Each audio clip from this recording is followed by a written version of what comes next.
¿Cómo están? Bienvenidos.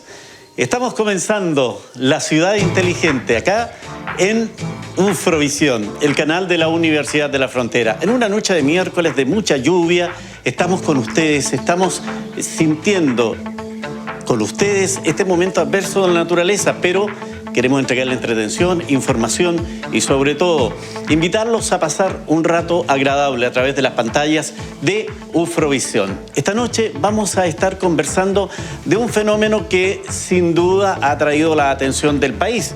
Claro, ¿quién no está hablando por estos días de lo que es el eclipse solar? En el norte se dice todo, todos vamos al norte, pero le cuento algo, en el sur también se va a ver. Y ya le vamos a contar cómo nos preparamos, porque el próximo año tenemos un gran desafío.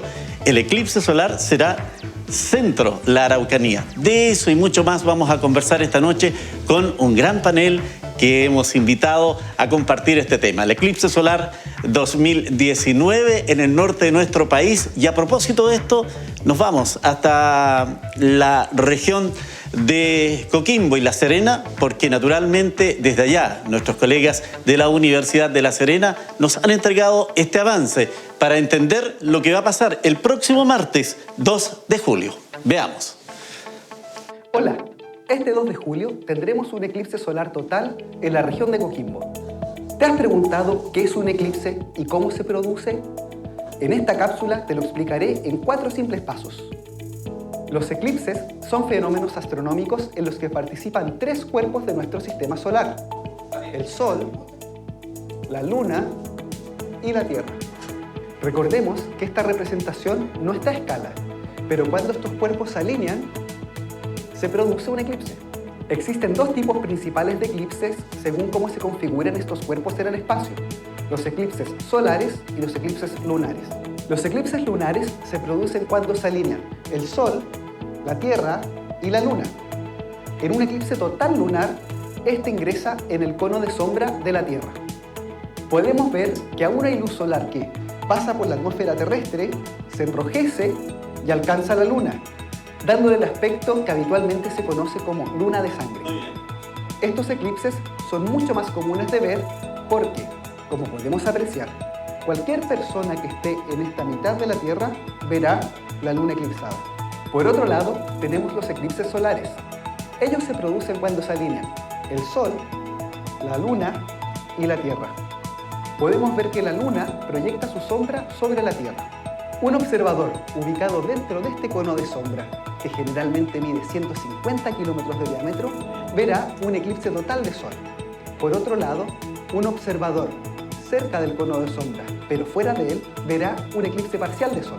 Como puedes ver, la sombra de la Luna cubre una pequeña región en la superficie del planeta.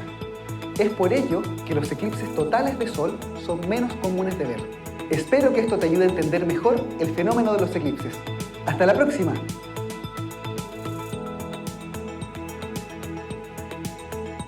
Muchas gracias a nuestros colegas de la Universidad de La Serena por ese aporte que nos ayuda a entender qué va a ocurrir el próximo 2 de julio. Pero para conversar algo más de esto, para conocer mayores detalles de este fenómeno natural, cuando son las 22:05, vamos a saludar a nuestro panel. Estamos hoy día con el doctor Fabián Torres, profesor asociado del Departamento de Ciencias Físicas. Bienvenido, gracias por acompañarnos. Un placer estar acá. Muchas gracias. Bueno, también tenemos que saludar al ingeniero civil en física, Felipe Garrido Brevis, quien es estudiante magíster en Ciencias Físicas, además expresidente de esta agrupación estudiantil AstroUfro. ¿Cómo estás? Bienvenido. Bien, muchas gracias. Bueno, y para nosotros evidentemente es un gran placer poder contar con el director del Campus Pucón de la Universidad de la Frontera, Rodrigo Garrido Maldonado, quien está con nosotros. Rodrigo, un agrado. Gracias por acompañarnos. Muchas gracias por la invitación. Tenemos que decir gracias porque esta noche casi de mucha lluvia, de mucho diluvio, diría yo, han estado con nosotros participando de este primer programa de la Ciudad Inteligente acá en Ufrovisión. Canal 38.1, 38.2, televisión digital. Estamos también en el canal 48, Telefónica del Sur, no olvide, y a través de nuestras redes sociales. Facebook Live para que usted pueda escribirnos, pueda enviarnos sus comentarios. Estamos a su disposición. Señores, ¿qué vamos a ver el próximo martes 2 de julio? que en definitiva es, la gráfica ya nos enseñaba algo, pero se ha hecho mucho mito de esto. En ese aspecto, ¿qué podemos decirle a la comunidad, Fabián? ¿De qué manera podemos enseñarle a entender esta situación?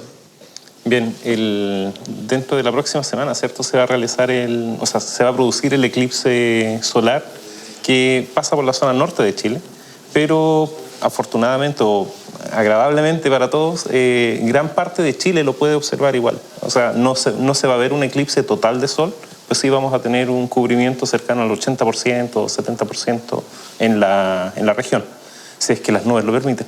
Sí, claro, ese es uno de los temas de aquí de la Araucanía. Pero en definitiva, no es que solo se remita a La Serena o a Coquimbo. No, efectivamente uno va a poder observar, si es que se despeja un poco el cielo, uno va a poder observar un cubrimiento parcial del sol. Ahora, lo que sí hay que tener mucha precaución es no mirar directamente al sol. O sea, ese es el punto muy clave. Es un punto que lo tenemos considerado más adelante, entrar en el tema de las recomendaciones, particularmente en el tema visual, pero es importante poder también ver, Felipe Garrido, cómo y qué efectos tiene en la naturaleza. ¿Hay algún efecto especial para la Tierra, por así decirlo, de tener este tipo de fenómeno? La verdad es que básicamente es un fenómeno natural, ha ocurrido durante siglos, milenios, muchas culturas han reportado esto y la verdad es que ha habido mucho mito en torno a esto, pero la verdad es que como consecuencias sobre los seres vivos, sobre los organismos, no se ha visto ningún efecto. La historia sí lo dice. La historia sí lo dice, solamente han habido predicciones, quizás profecías en torno a esto, pero la verdad es que no hay ningún efecto catastrófico, por ejemplo, o algún efecto también simple o básico asociado a un eclipse, ¿sí? Claro. Ahora, uno podría pensar, ¿por qué Chile es hoy día el centro de atención en este fenómeno? ¿Se ha dado en otras oportunidades en la historia de nuestro país? ¿Tenemos antecedentes de eso, no? Sí, por supuesto. Sí, hay antecedentes de otros eclipses totales. También hay referencias. De hecho, hay una foto incluso que se encontró hace poco. Me parece que tomada desde un registro del año 70. Sí, pero la gran ventaja que tenemos es que este fenómeno se produce 2 veces al año en alguna parte del mundo, pero ahora vamos a tener uno este año y otro el próximo año también. Y la verdad es que el siguiente año también, pero en la Antártica. Claro, ahí va a ser un poco ahí no se complicado. Va a ser mucho más complicado. Pero vamos a tener 3 casi seguiditos, pero ha habido antes, sí. Y en este aspecto podemos decir de que estos mitos que se han generado y que de pronto lo hemos conocido, no, si lo ve una persona que está embarazada, seguro que el niño sale un lunar en la cara y todo eso, no pasan de ser mitos, ¿no? Claro, no pasan de ser mitos. Y la forma de comprobarlo, la ciencia se ha preocupado también de esto, de ver los mitos y ver qué sucede. Y la verdad es que no se ha reportado ninguna anomalía, además de lo que la gente suele comentar, pero no está comprobado científicamente ningún efecto de los embarazos, sobre todo, que es lo normal. ¿Sí? Sí, o sea, básicamente el hecho de que un astro se anteponga entre otro no produce ningún efecto sobre las personas en sí. Más que oscurecer un poco la luz del día por un periodo de unos 4 minutos, más que eso no produce nada más. O sea, ahora, ¿esto es predecible desde las ciencias físicas? ¿Es predecible que en, no sé, 20, 40, 100 años más se pueda decir precisamente dónde se van a generar estos eclipses y con certeza que van a ser eclipses totales en algún punto de la Tierra? Sí, toda la predicción respecto de los fenómenos astronómicos en general tiene un muy buen cálculo, una muy buena precisión. Ahora, calcularlo a 100 años probablemente sea mucho, pero de seguro de 15 años están todos claramente establecidos cuándo van a ser, dónde van a ocurrir, cuánto va a ser la duración, etc. O sea, son fenómenos completamente predecibles desde ese punto de vista. Y no hay, insisto en que no ha habido rastro de que haya efecto negativo para la Tierra. Claro, no hay rastro de efectos negativos, excepto para algunos. Por ejemplo, hay historias que cuentan de hombres que han muerto, pero porque se equivocaron en predecir el día. Esos son como los mayores efectos nocivos que ha habido para la humanidad. ¿Pero cómo es eso? Por ejemplo, se cuenta una leyenda en los chinos, allá por 2700 a.C., de que algunos astrólogos que asesoraban a los emperadores, a los reyes, fallaron en predecirlo. Así. Y murieron. ¿Sí? Pero ese es, podríamos pensar, el mayor efecto nocivo que podría tener sobre las personas. El efecto no es nada más que un oscurecimiento como el de la noche. Y esto de que en nuestro país tenga tan sucesivos eclipses, ¿es por su ubicación en la Tierra, su ubicación geográfica? En particular, en esta ocasión, son coincidencias. O sea, coincide que la rotación de la Tierra junto con el momento en que se realiza la alineación de la Luna, la Tierra y el Sol, pasa justo la sombra esta que veíamos en el video, pasa justo por la zona de Chile. Pero durante todos los años se va cambiando, va girando en distintos lugares. Entonces, de hecho, es muy común también, por la misma cantidad de agua que tiene el planeta, que muchos eclipses sucedan en la zona de los océanos. Y no, o sea, hay gente que va a verlos, pero usualmente son solo equipos científicos que van a obtener información o mediciones al respecto. Bueno, y a propósito que el próximo año lo vamos a tener acá, en la zona lacustre, a lo mejor, Rodrigo, un poco, ¿no te piensa que en el lago podría haber algún efecto? Bueno, fíjate que lo que está ocurriendo es que se está distribuyendo de alguna manera, pensando en distribuir la carga de personas en el territorio el próximo año. Y lo que ha llegado a oídos nuestros es que también personas están pensando en visualizar el eclipse desde dentro del lago. Sí. Porque el volumen de gente que va a llegar el próximo año, que se aventura entre 200.000 a 300.000 personas en el territorio, significa un orden incremental importante. Sin duda. Y por lo tanto eso no puede estar alojado solamente en el sector urbano de la comuna de Pucón. Tiene que distribuirse. Y entre medio de eso nosotros hemos escuchado en la universidad la posibilidad de que la gente se vaya al interior del lago y visualice el eclipse desde esa ubicación. O también desde las alturas de la montaña de Pucón. Por cierto, y a eso hago referencia cuando menciono el tema de la distribución de carga de la población. No es factible que toda la gente esté visualizando el eclipse desde Pucón propiamente tal. Entonces, a propósito de eso, bueno, podemos seguir avanzando en aquello. Se ha formado este equipo de tarea con diferentes actores, municipalidad, universidad, carabineros, la Armada, bomberos, etcétera, la Dirección de Educación Municipal, por cierto, para ver de qué manera se programa la incorporación de todos estos actores para una mejor visualización de lo que significa el eclipse en el territorio.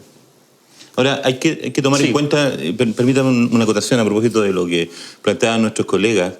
Lo interesante del caso para la Universidad de la Frontera, diría yo, y para todos quienes vivimos en este territorio, es que la posibilidad de visualizar el eclipse en el norte, en la cuarta región, nos arrojará un conjunto de aprendizajes, de experiencias que podemos nosotros replicar. ¿Te fijas? Y sobre la base de eso, entonces, los equipos del Campus Pucón se han distribuido por el territorio y nosotros vamos a estar en la cuarta región, en Ovalles, vamos a estar en el observatorio El Sauce, visualizando el eclipse, pero también en la perspectiva de establecer contacto con las autoridades regionales para ver cómo ellos abordaron el eclipse o van a abordar el eclipse del 2 de julio.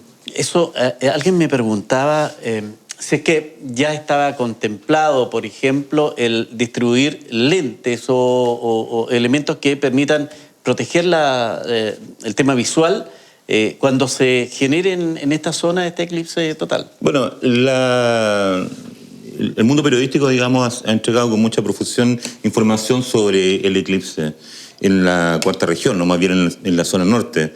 Y efectivamente hay comunas que ya están se van a entregar esos recursos. Pero sin ir más lejos, lo que yo tengo aquí son visores de cascos para soltar. Para soltar, sí. Claro, y esto perfectamente, tal como lo dice el instructivo del Ministerio de Salud, con un filtro desde 12 a 14 medidas, digamos, es un filtro absolutamente razonable para mirar el eclipse y que no te genera ningún problema. Yo quiero ir un poco más adelante con esto porque tenemos un espacio para ver, visualizar la forma y las precauciones que tenemos que tener al momento de ver este eclipse total. Así que me voy a quedar con eso un minutito porque quiero aprovechar inmediatamente de ver cómo, Rodrigo, ustedes en Pucón están empeñados en que la Universidad de la Frontera pueda liderar un observatorio astronómico. ¿Cómo llegan a eso? ¿Cuál es el argumento, en definitiva, que ustedes han planteado a las autoridades? Mira, esa es una muy buena pregunta, porque uno pudiese suponer que al final del día a lo que a nosotros nos interesa mayormente es la instalación del observatorio astronómico más austral del mundo. Sin embargo, lo que hay a la base de eso es la profunda convicción de la Universidad de la Frontera de aportar a la generación de ciencia ciudadana. ¿Cómo logramos que la ciencia sea un elemento conversacional en cualquier ámbito y para cualquier persona? Disminuyendo la brecha que existe entre los científicos y la gente común. Y bajo esa perspectiva, el tema de la ciencia ciudadana en particular toma en el territorio de Pucón dos dimensiones. Una que tiene que ver con turismo vulcanológico, que no es el caso del programa, digamos, y el segundo es con el tema astronómico, porque la literatura que nosotros hemos revisado, las conversaciones que hemos tenido con científicos, nos lleva a la convicción que es posible hacer observaciones del firmamento en cualquier parte de Chile. Sí. En cualquier parte de Chile. Resulta bien interesante que en el último diálogo de astronomía que desde el mes de marzo viene realizando el Campus Pucón de la Universidad de la Frontera, se hablase precisamente de este punto. Territorios que tienen días lluviosos, días nublados, y hay centros de observación astronómica. Porque nosotros no estamos pensando en un observatorio astronómico del tipo ALMA, no estamos pensando en un observatorio científico. Esto es un observatorio turístico astronómico. Turístico astronómico. Y que por lo tanto tiene la componente educativa, y yo puedo explicarlo más latamente, sí. Educativa, turística y posteriormente científica. Ustedes ya han avanzado un poco en eso, han estado algunos científicos y particularmente tienen un foco que me parece tremendamente interesante porque nuestro país, aparte de toda la gracia de ser un resumen de lo más hermoso que hay en el mundo, lo tiraron acá y lo pusieron en esta larga y angosta faja de tierra, que es la posibilidad de que los niños también vayan creando, vayan asumiendo estos temas de manera normal. Y lo que hoy día vemos como un fenómeno natural, hablamos del eclipse y con toda esa mitología y todos esos elementos que a la luz del análisis no tienen mucha fuerza, vayan asumiendo lo que es mirar hacia el cielo. Dicen, Rodrigo, que el hombre está mirando la Tierra y hoy día con los celulares no queda duda. Sí. Miren, la acotación que tú haces es bien relevante, ¿eh? Porque hay un par de cuestiones que nosotros queremos que hagan distinción en este observatorio astronómico. Y una de ellos tiene que ver el aspecto fuertemente educativo. De hecho, en un mes más o menos, vamos a generar un proceso de constitución de los primeros 4 clubes de astronomía en, valga la redundancia, 4 establecimientos educacionales de Pucón. Eso es un acuerdo que ya tenemos firmado con la Dirección de Educación Municipal de Pucón y por lo tanto vamos a avanzar en esa línea. Y junto con eso, con el foco puesto fuertemente en el tema educativo, también está preparar un diseño de un observatorio astronómico que sea inclusivo. Que sea inclusivo desde el punto de vista de personas en situación de discapacidad. Y que además también sea pertinente desde el punto de vista cultural. No por nada, el segundo ciclo de diálogos de astronomía estuvo referido a la cosmovisión mapuche. ¿Se fijan? Porque en definitiva lo que hace la Universidad de la Frontera es canalizar y catalizar las perspectivas de los diferentes actores del territorio. Claro. Entonces, inclusión, pertinencia cultural, foco educativo y turismo es lo que nosotros entendemos que deben ser los pilares de la construcción de este observatorio astronómico que nosotros esperamos verlo concretar en el mediano plazo. Fabián, Felipe, y a propósito de lo que menciona Rodrigo en el ámbito de la cultura, ¿hay alguna investigación que nos haga ver que nuestros pueblos originarios miraban más al cielo que lo que miramos nosotros hoy día?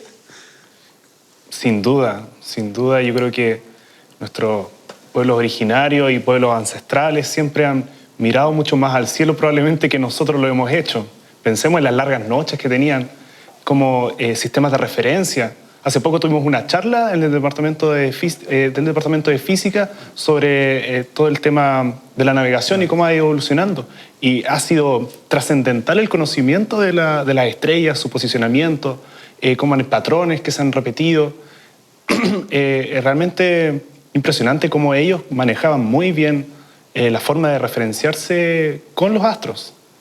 Desde un punto de vista un poco más anecdótico, cuenta el mito que alguna vez, por ejemplo, no tanto a nivel local, sino que como una historia mundial, cuenta el mito que alguna vez en Estados Unidos se cortó la luz en Nueva York y durante el servicio de urgencias de Estados Unidos recibió muchísimas llamadas de que había luces en el cielo. Y era que básicamente la gente no estaba acostumbrada a ver la Vía Láctea. Así, mira. Hemos dejado de mirar un poco hacia el cielo y tenemos que pensar que en realidad la iluminación artificial tiene poco más de un siglo de uso. Entonces, toda la historia de la vida de los humanos se ha llevado casi con luz natural y eso significa que de noche la gente miraba al cielo y podía grabarse el cielo, conocía muy bien las constelaciones. Tengo entendido, no estoy completamente seguro, pero tengo entendido que la cultura mapuche no se guiaba tanto por la configuración de las estrellas en sí, sino que apuntaban más a la forma que tomaban las zonas oscuras del cielo. Entonces se guiaban más por las sombras entre las estrellas más que por las estrellas. Interesante, ¿eh? Sí, me permite una acotación y todo lo que plantean mis colegas es absolutamente real. Hay un libro bien aclarador de la perspectiva de la cosmovisión mapuche en este campo y que se llama Huenumapu. Ya. Huenumapu, una de cuyas autoras es Margarita Canillo, quien estuvo en el campus Pucón dialogando sobre este tema, y hace precisamente referencia a aquello, a la orientación basada en las zonas oscuras del firmamento. Ese es un dato. Y el segundo dato es que cuando Massa estuvo en Pucón, él se reunió con autoridades ancestrales del territorio. La Huentuchefe, habían loncos, un machi, y estuvieron dialogando en torno a eso. Y en una conversación absolutamente franca, digamos, nutriéndose ambos de lo que significaba un diálogo entre quien pudiese decir una racionalidad más occidental y una epistemología completamente distinta a la mirada que tienen los pueblos ancestrales hoy día sobre las miradas del cielo. Y era una conversación muy interesante, porque en definitiva, efectivamente, la universidad es un espacio donde pueden converger diferentes miradas sobre un fenómeno como este, que estábamos hablando particularmente ese día sobre el tema del eclipse. Claro, y Rodrigo, a propósito, ustedes están trabajando en muchos encuentros científicos, han traído nombres relevantes a Pucón, a conversar con la comunidad, a conversar con los niños. Ha sido un trabajo interesante y relevante, creo yo, en la región y del sur de Chile, para precisamente potenciar esta idea que ustedes quieren plasmar. Bueno, eres muy gentil por eso. Estamos viendo imágenes precisamente de eso. Eres muy gentil porque, en definitiva, la primera etapa para desarrollar este proyecto de observatorio tiene que ver con generar masa crítica. Claro. Y que la gente entienda cuál es el significado de lo que tiene, por añadidura, digamos, un observatorio astronómico. Y por eso nuestro foco ha sido sensibilizar a la comunidad acerca de instrumental vinculado con la astronomía, la historia de la astronomía, la pertinencia de la astronomía, y hay que pensar que a la fecha el campus Pucón de nuestra universidad en enero montó un planetario móvil. 500 personas, fueron 2 días en la primera actividad que tuvimos en el campo de la astronomía. Y luego a partir de enero, con Massa, Canillo, nuestro colega Char de la Universidad de Antofagasta, dieron cuenta de 3 ciclos de diálogos de astronomía, abordando diferentes temas, desde el estado actual de la astronomía mundial, con todos los datos que nos posicionan como país en una posición absolutamente expectante desde el punto de vista hoy día de la visualización del cielo, pero además en los próximos años aquí va a estar alojado, y que mis colegas me corrigen, pero alrededor del 90% o más de la capacidad de observación astronómica. Sí, tanto ópticos como en otras bandas, casi gran parte de la astronomía mundial va a estar enfocada en Chile. Exactamente, entonces, desde el estado del arte, que lo planteó Massa en abril, luego Margarita Canío, viendo el tema de cosmovisión, y nuestro colega David Farichar, la semana pasada, hablando acerca de las potencialidades del astroturismo, hemos ido generando cierta masa crítica, porque en definitiva, esto no es solamente para escolares, esto también es para microempresarios, esto también es para tomar decisiones, esto es también para el mundo municipal, porque en definitiva, bajo nuestra percepción, la ciencia astronómica, el turismo astronómico y la ciencia ciudadana llega para quedarse en el territorio. Sí. Y a propósito de eso, del turismo y el eclipse, en el Elqui, tengo entendido que ya sacaron un vino con el nombre Eclipse. Hay una serie de cosas que se están haciendo. Menos eventos musicales, porque iba a ir los Jaios, no sé quién, pero no se están permitiendo eventos musicales en el norte. Yo quiero retomar algo que, de alguna manera, planteaba Fabián respecto a nuestros cielos y la iluminación. Escuchaba a algunos científicos del problema que vive hoy día los observatorios de la cuarta región, producto de la iluminación de las ampolletas que... La gente dirá, pero ¿qué tienen que ver las ampolletas del alumbrado público con mirar el cielo? Tiene que ver mucho, ¿es así? Sí, efectivamente, existen muchos estudios, tanto en todas las regiones del país o en las mismas ciudades, donde se analiza la contaminación lumínica que tienen las ciudades. Por ejemplo, muchos de los diseños de luminarias no están optimizados para pensar en temas de astronomía, sino que están optimizados justamente para verlos un poco más ornamentales, más que con aplicaciones de evitar esta contaminación visual. Entonces, por ejemplo, muchas luminarias apuntan hacia arriba. Y justamente eso produce que una ampolleta puede que no produzca mucho problema, pero cuando se tiene una colección de 500, 1000 o 2000 ampolletas un letrero apuntando, comercial, por ejemplo, letrero LED, sí, entonces es fatal. La iluminación que producen se dispersa hacia el aire y eso mismo después interrumpe, en el caso de los observatorios astronómicos, interrumpe las observaciones y produce que las mediciones sean mucho más complejas.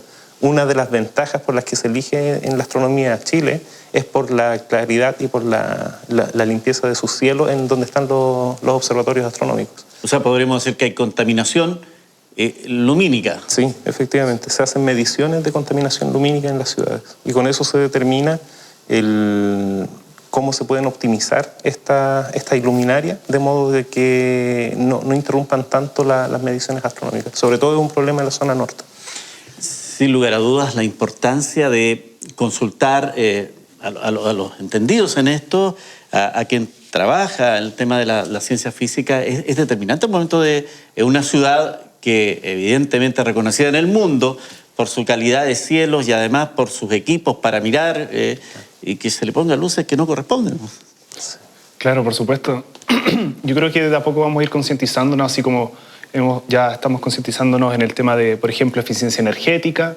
Sí, yo creo que el siguiente nivel sería ya pensar en otros tipos de contaminaciones que estamos constantemente viviendo. O sea, está el tema lumínico, ambiental, también todo el tema de sonido, sobre todo en el norte. Y si estamos pensando que Chile va a ser, como decían, el receptor del 90% más de la capacidad astronómica mundial, es un paso que tenemos que ir. Y como país, formándonos, como decía, formándonos como un país que tenga esta cultura y esencia, un ADN astronómico.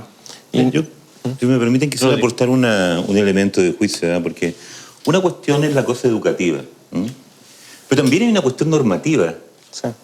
Y hasta donde yo entiendo, y usted, digamos, el panel me podría corregir, pero existe una normativa desde el punto de vista de la luminosidad. Ya no estoy muy seguro si es en la tercera o la cuarta región, donde existe una normativa que marca el rango de luminosidad que puede haber. O sea, obliga al municipio a tener una cantidad determinada de Exactamente, porque en definitiva, si tú no cumples con este estándar, lo que puede pasar es que la contaminación lumínica sea tal que empieza a degradarse la calidad de la observación. Y eso sería tremendamente pernicioso para una región que tiene como uno de sus pilares fundamentales la observación astronómica. Entonces, junto con el tema educativo, debe haber una regulación de por medio. Decreto alcaldicio, una resolución del gobierno regional. Y hay que ir pensando en ese tipo de cuestiones, desde una mirada país también.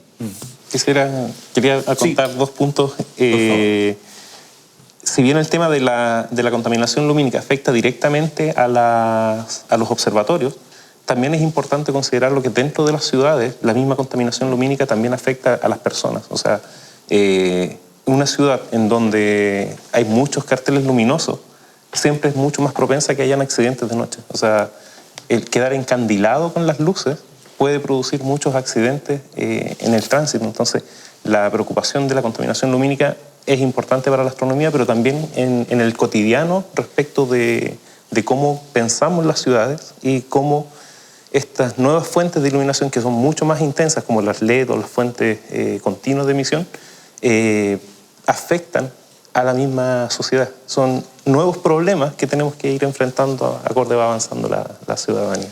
En el canal de la Universidad de la Frontera, Erufrovisión, hasta ahora estamos con la ciudad inteligente, canal 38.1, 38.2 en televisión digital, canal 48 Telefónica del Sur para todo el país y además estamos en Facebook Live. Usted nos puede comentar, conversar también cuál es su opinión respecto de este eclipse 2019. Rodrigo, ¿qué va a estar primero en esta idea de tener un observatorio astronómico?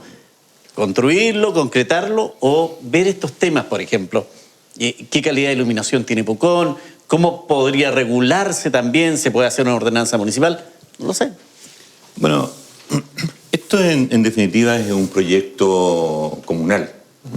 Nosotros como Universidad de la Frontera, nuestras máximas autoridades, nuestro rector, junto con el alcalde Barra, han firmado un acuerdo de colaboración en vistas de constituir un equipo de tareas destinado a al estudio y de la potencial constitución de este observatorio. Y eso demanda responsabilidad, eso demanda sensibilización, eso demanda conocimiento, y por eso los equipos del campo están desplegados en el territorio para conocer de otras experiencias de observatorios turísticos y ver de qué manera también eso se puede cristalizar con un observatorio con pertinencia cultural ubicado en Pucón. Y demanda generación de masa crítica, como lo he mencionado, y un estudio acucioso de la factibilidad técnica.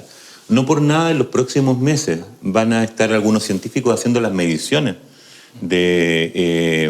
tanto de luminosidad como de densidad atmosférica, para ver exactamente cuál es el mejor lugar para establecer el observatorio astronómico. Porque esto no es una cuestión al azar, ¿te fijas? Claro. O sea, esto es un proyecto que se debe a una universidad seria, que se debe a la voluntad política también del municipio y a la alianza entre universidad estatal y municipio, y por lo tanto hay que hacer un diseño pertinente, realista y que signifique un impacto, particularmente lo que mencionaba al principio, en lo que se denomina ciencia ciudadana. Por lo tanto, hay que hacer un recorrido y hasta el minuto yo diría que nosotros vamos en buen pie, cubriendo todas y cada una de las etapas y avanzando en algunas con más rapidez de lo que uno hubiese pensado. Particularmente desde el punto de vista de lo que significan los estudios de factibilidad para implementar el observatorio. Rodrigo, a propósito, que no es Pucón una comuna como el resto de la Araucanía o el resto del país. Recordemos que tiene zonas que están claramente delimitadas por este tema de las líneas de protección producto de la actividad volcánica. Es también un hecho que tiene que tomarse en cuenta, me imagino. Sí, por supuesto. Es bien interesante tu acotación porque, en definitiva, ¿qué es lo que hace que uno esté todos los días en contacto directo con el 10º volcán más activo del mundo? Y siga en ese... Y hay que convivir. Claro, y estemos conviviendo y además tengamos universidad y municipio sueños de seguir desarrollándolo. Uno pudiese decir, oiga, pero por favor, si en cualquier momento pasa alguna cosa, pero eso no es así. No es así. Y existen zonas de seguridad claramente establecidas y por lo tanto, vinculado con eso, está la factibilidad técnica de los mejores lugares para implementar el observatorio.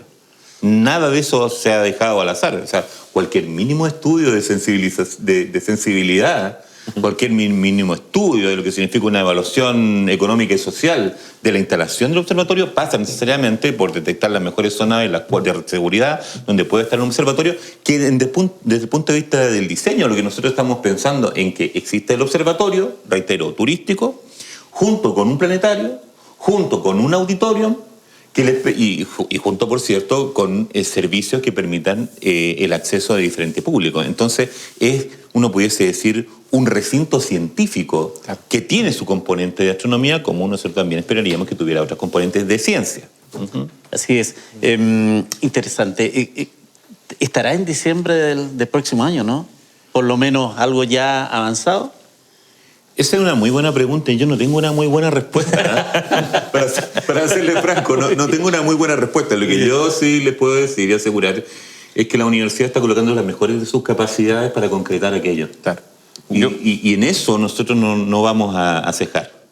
Voy a reiterar por tercera vez, la distribución de los equipos técnicos del Campus Pucón en diferentes observatorios para hacer un levantamiento del estado del arte, para ver cuáles son las mejores configuraciones que uno pudiese proponer posteriormente para ser diseñadas con pertinencia cultural, con pertinencia territorial en la comuna, es uno de los trabajos que nosotros estamos desarrollando.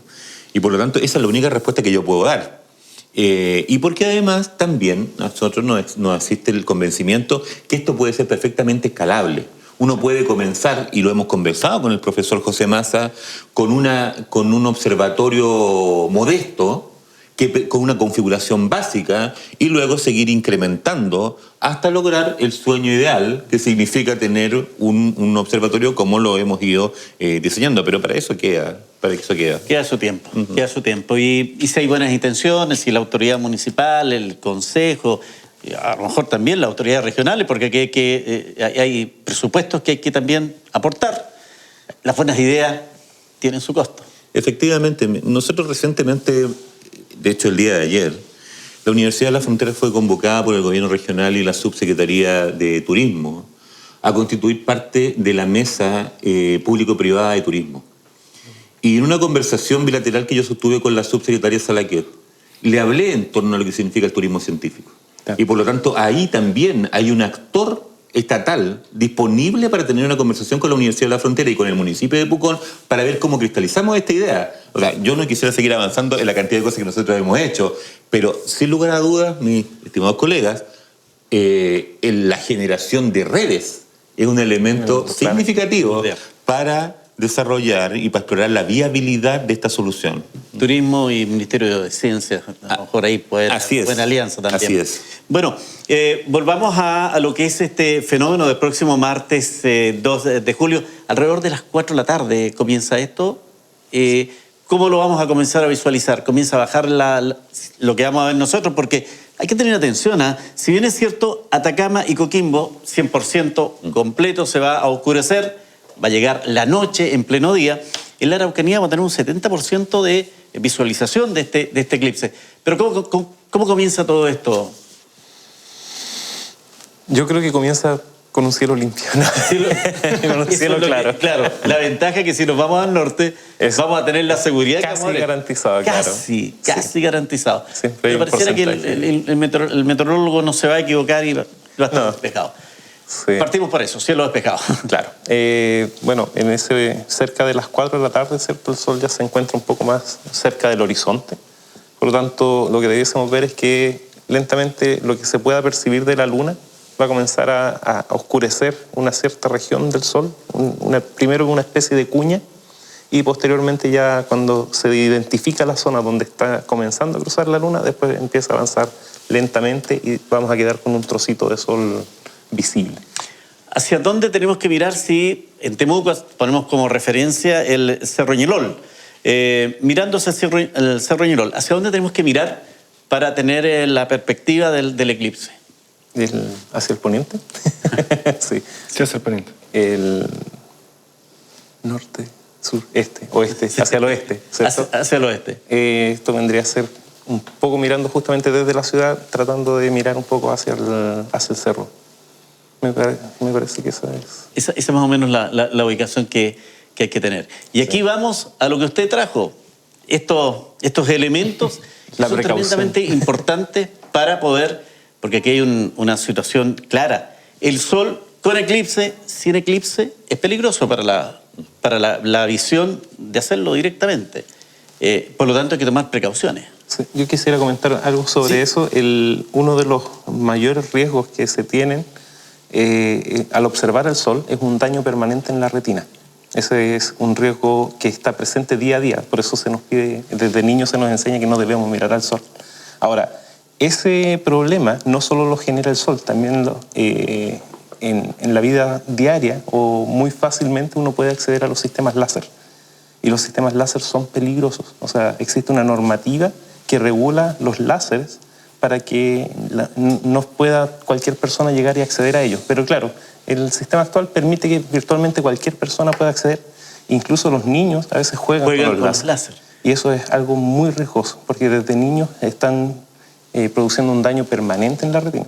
Entonces, una medida de seguridad es nunca dejar que un niño juegue con los láser o que un niño le apunte el láser a otra persona o animales. Qué buena recomendación. Sí. Y aparte, nunca mirar al sol directamente. Bueno, no mirar al sol sin estar protegido. Claro. Ahora, algo nos avanzaba, Rodrigo, ya respecto de cómo mirarlo. Las gafas de sol no sirven, definitivamente. No. El porcentaje, una de las cosas que se mide dentro de la óptica es cuánto es la atenuación que uno puede tener en un elemento óptico. Y las gafas de sol lo que permiten es atenuar la luz difusa, pero permiten siempre poder observar la luz reflejada. En cambio, mirar directamente al sol con gafas es igual de dañino que no mirar con ellas. Y me imagino que debe ser también dañino con el celular, el teléfono inteligente, tratar de hacerle una fotografía al eclipse.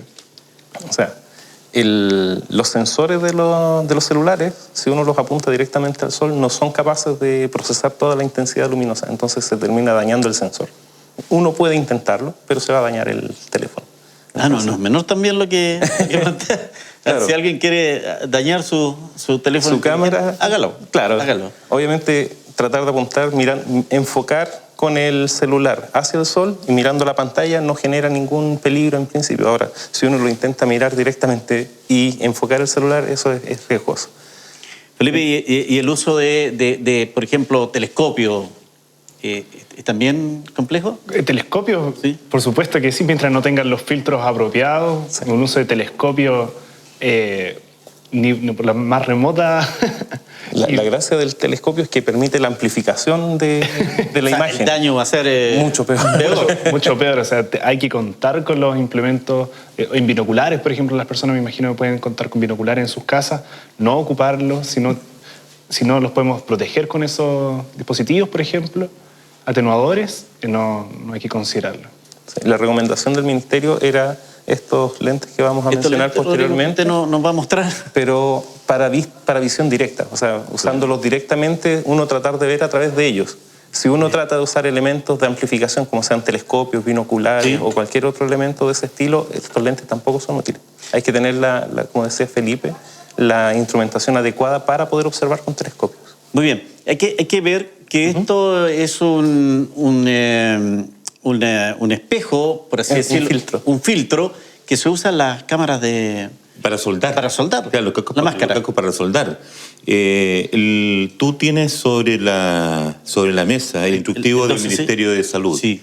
Y que plantea un filtro mínimo de 12 hacia arriba, siendo lo mejor 14, ¿no? Sí. Ya. Okay. Esto tú lo puedes encontrar muy barato en el comercio establecido. El punto, y siguiendo lo que plantean mis colegas acá, es que hay mucha literatura en relación a prácticas que se han usado históricamente para mirar los eclipses o mirar el sol. Sí. Una de ellas, y de pronto la más nociva, es, ¿sabe qué? Vamos a usar una radiografía. Sí. O sea, jamás. Eso no se debe hacer, ¿ya? Vamos a hacer, ¿sabe qué vamos a hacer? Vamos a ahumar el vidrio. Con una vela. Tampoco. O sea, eso no es razonable hacerlo, eso no es pertinente. Invertir con un valor de menos de 900 pesos y comprar este filtro.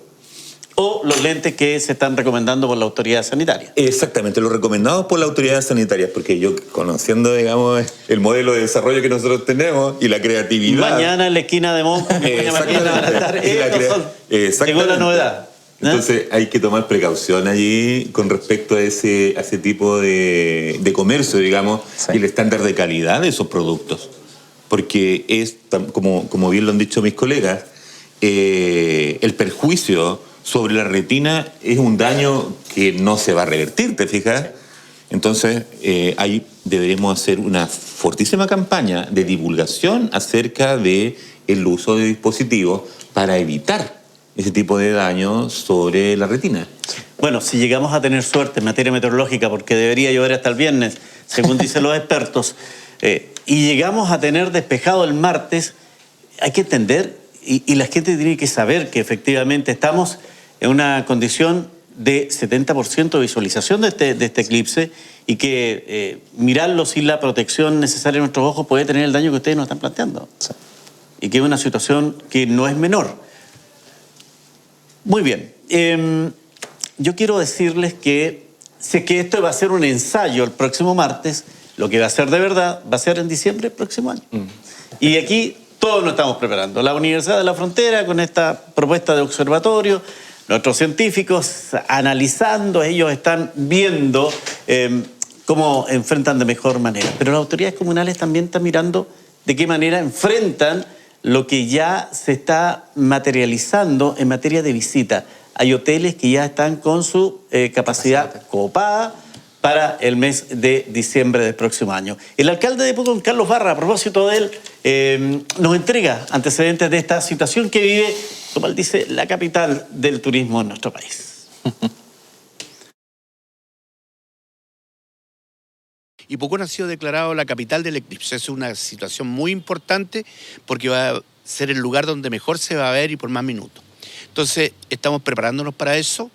Estamos trabajando intensamente por la gran responsabilidad que eso significa, la llegada de muchos visitantes, muchos turistas, y la verdad que estamos haciendo un trabajo muy bien estructurado con el campus de la Universidad de la Frontera en Pucón, y la verdad es que estamos ya haciendo cursos de capacitación, estamos haciendo presentaciones con el gran hombre científico también, don José Massa, y creo que le vamos a dar el realce que eso se merece. Pero ahora aquí lo que más nos preocupa es la responsabilidad de la circulación de personas, del tránsito, los alojamientos, la alimentación, lugares de observación, pues todo es un tema. Esto no se ve desde las calles, se ve principalmente en lugares precisos donde hay que habilitar servicios para poder atender a la gente y bueno, que nos sirva también como una buena respuesta de la oferta turística de Pucón. Como se puede ver, todos están interesados en esto y yo quiero agradecer la gentileza que ha tenido de acompañarnos hoy día Rodrigo Garrido, director del Campus Pucón de la Universidad de la Frontera. Que vaya bien, que el próximo año se pueda tener la presencia de este observatorio, por lo menos en el comienzo. A lo mejor algo ahí va a estar resultando como ustedes lo están proyectando, Rodrigo. Con toda seguridad va a ser así, sobre la base de los buenos pasos que hemos dado y las declaraciones que ustedes han visto que ha hecho también el alcalde de la comuna. Yo creo que es esencial para el desarrollo de cualquier proyecto de impacto territorial poder tener el sector público, el sector privado, las organizaciones de la sociedad civil, ya sean organizaciones territoriales, también funcionales, vinculadas con un sueño. Y el sueño tiene que ver con la ciencia ciudadana y en esta dimensión tiene que ver con el observatorio astronómico también, de carácter turístico. Las palabras expresadas ahí también tienen que ver con un enfoque, una forma de hacer las cosas, y nosotros entendemos que la Universidad de la Frontera, el Campus Pucón, como todo el resto de la institucionalidad de la universidad, se debe a los territorios y por lo tanto se construye con una mirada de conjunto. Igual agradecer al ingeniero civil en física, Felipe Garrido, que estaba con nosotros. Felipe, una oportunidad también para ustedes para seguir en las investigaciones. Sí, por supuesto. Yo creo que a muchos nos apasionan estos temas, sobre todo el explicar cómo funcionan y cómo se generan estos fenómenos y cómo funciona la ciencia en general. Y en particular, por ejemplo, el tema de las ópticas y la luz. Yo creo que la física es una gran área para poder desenvolverse, porque creemos que desde el punto de vista de la astronomía también, es algo que hacia el futuro tiene que seguir proyectándose en nuestro país, como decía también el tema de la ciudadanía científica. No solamente científico en la academia, sino que también fomentar la ciencia en la ciudadanía. Claro, y hemos tenido la suerte en este primer capítulo de televisión de la Ciudad Inteligente de contar con el doctor Fabián Torres, a quien le agradezco la gentileza y naturalmente esta es una oportunidad, fenómeno natural, pero que de alguna u otra manera va marcando toda una trayectoria en la vida de la Tierra y del universo en general. Sí, efectivamente es una bonita oportunidad. Y bueno, yo quería comentar que dentro de las actividades que organiza regularmente el Departamento de Ciencias Físicas, siempre estamos tratando de dar a conocer estas temáticas científicas, tratar de dar un enfoque cercano de las actividades y muy seguramente de aquí hasta el próximo eclipse que nos pase con el 100% por la región, vamos a estar organizando actividades, eventos, vamos a tratar de colaborar también con nuestra sede, nuestro campus en Pucón, y vamos a generar nuevas actividades para la misma ciudadanía.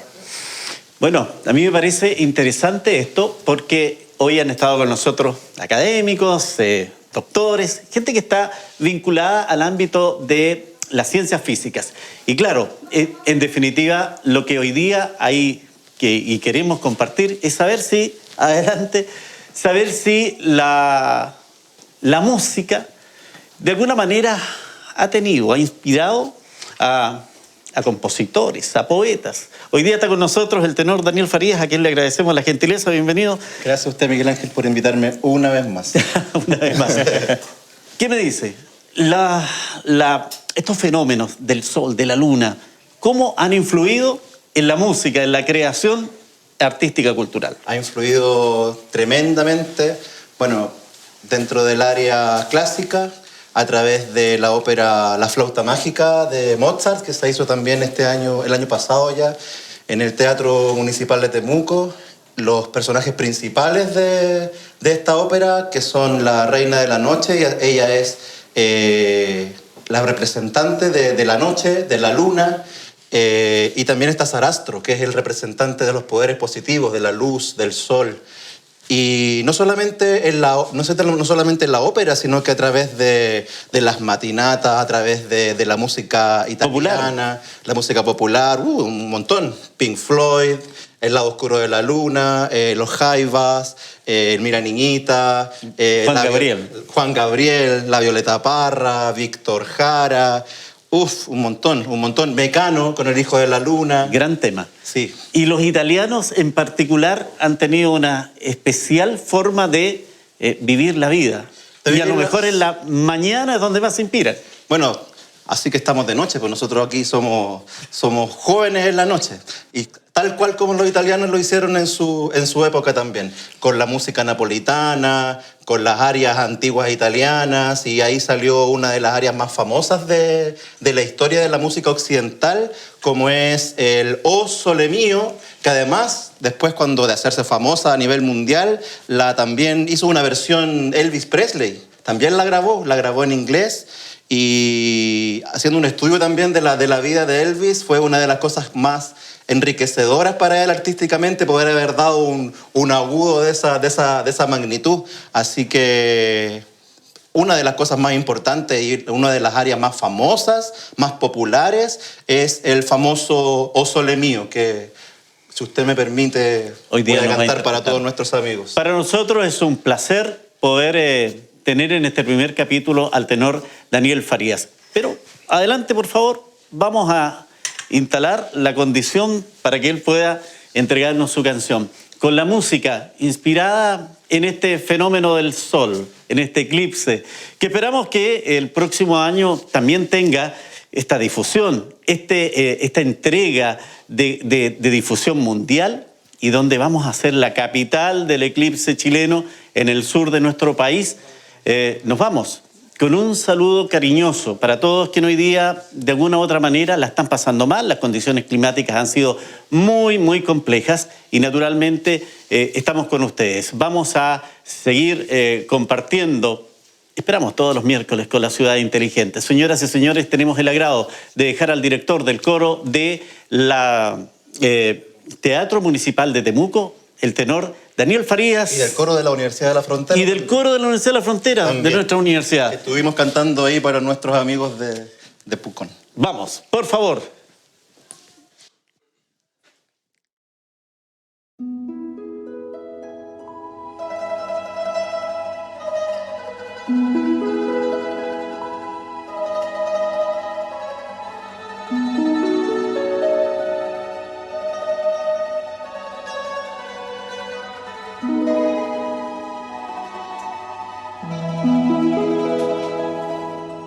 Che bella cosa, una giornata sole, un'aria serena, dopo una tempesta,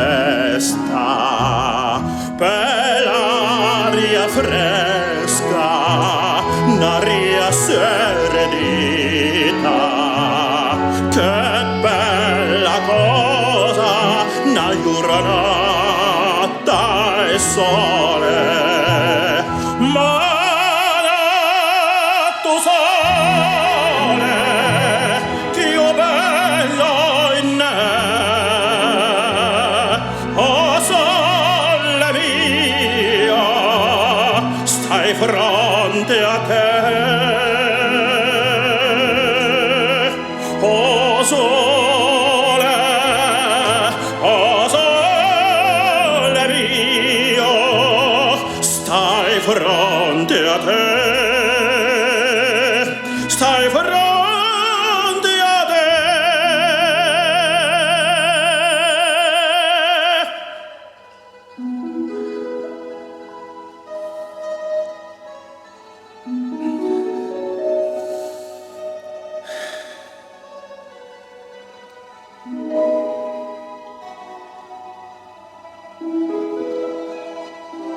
Che bella cosa, una giornata e sole, un'aria serena, dopo una tempesta, per aria fresca, un'aria serenita, che bella cosa, una giornata